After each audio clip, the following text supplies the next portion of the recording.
So hello guys, so mo-withdraw taron, mo-withdraw ko para makita ninyo unsaon. Pero ako ay paagin ako sa CoinPH. So karon atong i-open ang MetaMask nga kuan. Okay, i-open na nako. Once nga mo-withdraw ka, mo-add ka sa mine. Okay, nakita ninyo dira ang electronic wallet, wala na unod. Flexible wallet amo pindot. Okay, so flexible wallet, nagwindot na ko. Dito ta sa withdrawal. Okay. So naingalan di TRC20, withdrawal address, withdrawal amount. So akong withdrawan is $1,015 lang akong withdrawan. Ay, what doon na ako? 18. Kaya 18 naman ang ako ang nabilin. So ang madawat na ako nga amount nga makuha na ako pag abot sa withdrawal is $111.10. So before nato na siya masugdan, moadto sa kog CoinPH kay kuan kinalan ako ang withdrawal address. Open na to ang CoinPH. Kay diri ko kay akong GCash wala pa na verify ang akong crypto. So i-open na to ang portfolio. I-receive mo receive ta kay mo receive ang tag money. Diri ta sa naingalan diri ang cash in og deposit crypto. So diri ta sa deposit crypto kay mo deposit na tag crypto. So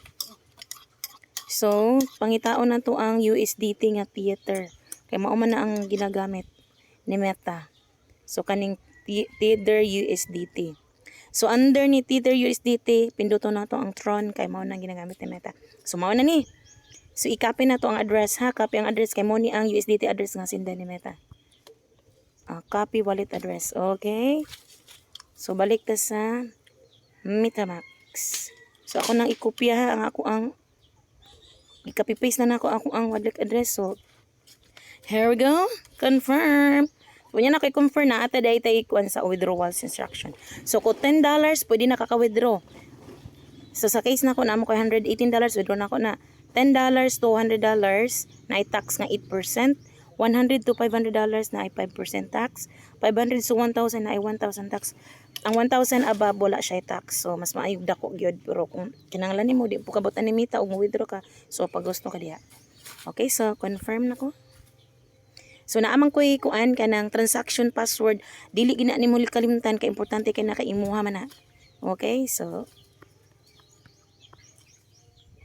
confirm na ko. Oh!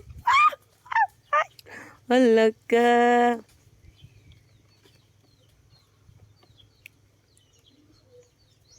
Okay na to ko. Okay, balik ko diri. So makita na to. Ako ang total asset wala na. Okay, so mubalik ko diri sa withdrawal. Akong tan-awon diri ang click naay processing nakita niyo.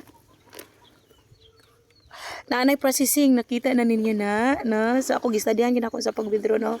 Okay, so kana siya maabot na siya 3 to 5 days kay munay mamanay ko ani Meta tanaw ni diri anay ngalan dira nga maabot ang kuan is time is 5 to 10 days dili na siya mula pa og 6 days kalimitan maabot 3 to 4 days so akong paaboton akong money within this Webis or Byrnes maabot so good luck and God bless everyone.